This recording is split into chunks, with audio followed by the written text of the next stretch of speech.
Pakistan has just been such an amazing host country for over 40 years. The president yesterday was saying, and I did not actually know that, he said not a single government or a party ever in the history of Pakistan opposed this.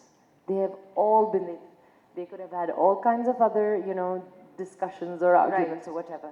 But this is something that they have all stood by and been united about, which is huge. And I think Pakistan needs to understand that about themselves. Pakistanis need to know that they've done, it's a huge thing to be able to open your arms and say, come in. And for 4 decades. And for 40 years, yes, 4 decades. It's not easy. It isn't easy for host countries either.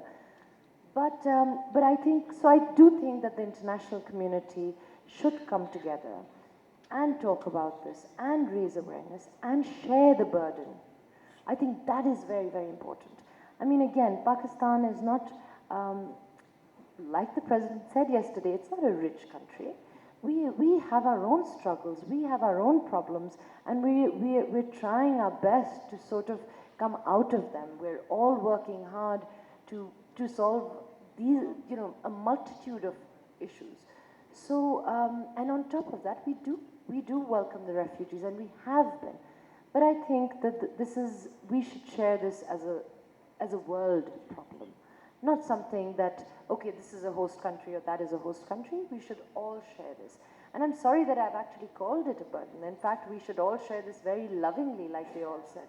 We should all be like, okay, these are displaced human beings, and let's make sure that we can all provide them with opportunities and also give them enough education to understand that when these opportunities come, take them, like she said.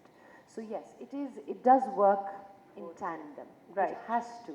In fact, anything to be successful, anything to prosper, you have to work in tandem. So I think that is, and it is the responsibility of not just one nation, it is the responsibility of all nations of the world. Right, and we can all start by creating a little space, first in our hearts and then of course in our communities and then in our countries. Fatma, I would like to ask a little bit more about your art organization and